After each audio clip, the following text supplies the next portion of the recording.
Assalamualaikum warahmatullahi wabarakatuh. Kita lanjut pembahasan mengenai kinematika gerak. Kali ini kita membahas mengenai kecepatan sesaat. Apa sih kecepatan sesaat itu? Kecepatan sesaat itu adalah kecepatan pada posisi dan waktu tertentu. Nah, perubahan waktunya itu sangat kecil, mendekati nol. Nah, misalkan ada grafik pergerakan seperti ini.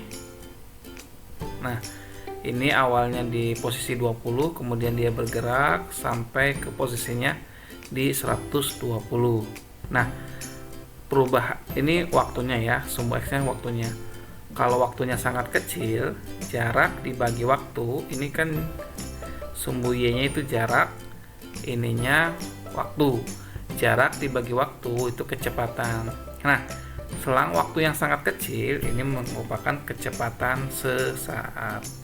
Dirumuskannya V sama dengan limit delta R per delta T, jarak dibagi dengan waktu, di mana delta T-nya selang waktunya itu mendekati 0. Maka bisa ditulis dengan V sama dengan dr per dt. Ini turunan ya. Oke. Kalau percepatan sesaat bagaimana? Sama, percepatan sesaat merupakan percepatan pada posisi dan waktu tertentu. Perubahan waktunya sangat kecil ya, sama mendekati 0. Bisa ditulis A sama dengan limit delta V per delta T, dengan delta T mendekati 0. Atau bisa tulis A sama dengan dv per dt. Jadi A itu turunan dari kecepatan. Nah, seperti ini ya. Kalau kalian nonton MotoGP atau kalian mengendarai motor, mengendarai mobil gitu ya, kan ada speedometer nih. Speedometer tuh alat untuk mengukur kecepatan. Nah, pada saat tertentu, misalkan pada saat lewat McDonald, kecepatannya segini. Nah, itu namanya kecepatan sesaat, kecepatan saat tertentu ya. Saat tertentu di posisi tertentu, itu namanya kecepatan sesaat. Nama alat ukurnya apa? Yaitu speedometer. Mungkin motor-motor terbaru itu speedometernya digital ya, jadi langsung ada angka-angkanya. Oke, kita lihat hubungan posisi kecepatan dan percepatan.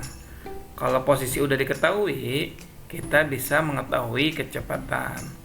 Kalau kecepatan bisa diketahui, kita bisa menghitung percepatan.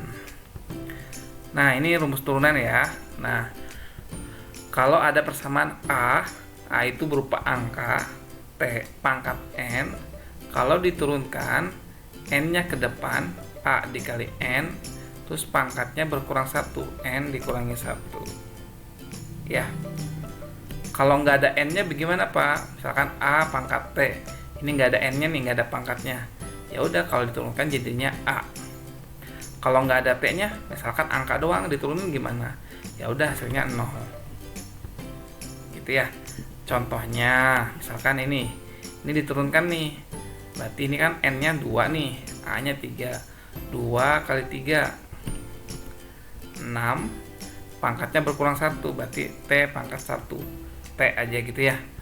Jadi 2 dikali 3 itu 6, pangkatnya berkurang 1. Nah, 4T sama kayak gini, A kali T diturunin jadi A. 4T kalau diturunin ya 4 saja, gitu ya. Kemudian ini min 3 tuh nggak ada T-nya nih. Kalau nggak ada T-nya kayak gini, diturunin jadi 0, berarti 0, jadi nggak usah ditulis ya. Jadi hasilnya adalah 6T plus 4. Sekarang kayak gini lagi contohnya, setengah T kuadrat min 5T plus 7, hasilnya berapa kira-kira? Ya betul ya. Jadi T-nya kedepanin, setengah dikali 2 itu 1, jadi T min 5T diturunin min 5 gitu ya. Oke, kita lihat contoh soalnya. Sebuah partikel bergerak dengan persamaan R sama dengan 2T plus 1I ditambah 4T kuadrat plus 2J, di mana R dalam meter dan T dalam sekon. Tentukan kecepatan partikel saat T 2 sekon, percepatan partikel saat T 1 sekon. Nah, kita menghitung mencari persamaan kecepatan dulu kan. Posisinya udah diketahui nih. Yang ditanyakan kecepatan, tinggal diturunkan saja ya. 2T nggak ada pangkatnya nih, 2T pangkat 1 gitu ya. Maka diturunkan jadi 2. Ini 1 nggak ada T-nya, 0. Berarti hasilnya 2I saja. Kemudian 2 pangkat 2 dikali 4 itu 8. Pangkatnya berkurang 1 jadi 8T. Ini nggak ada T-nya, diturunin jadi 0, jadi 8T. Gitu ya. Paham ya? Nah, yang tanyakan kecepatan partikel pada saat T 2 sekon. Ini udah dapat nih kecepatannya.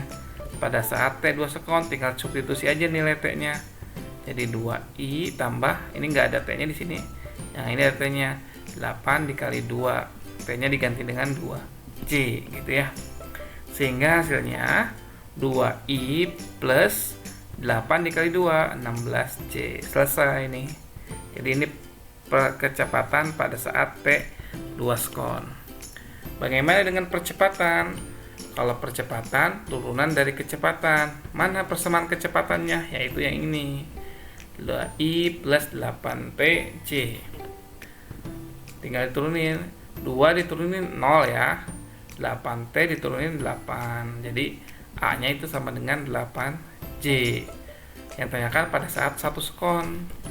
Ya karena di sini nggak ada variabel T-nya, hanya 8 saja. Jadi T A pada saat T 1 sekon ya 8 saja. Jadi berapapun T-nya, itu nilai percepatannya ya 8. Karena dia tidak bergantung waktu, nggak ada variabel T-nya ya. Oke, mudah-mudahan paham ya sekarang. Nah, ini ada latihannya, coba dikerjakan.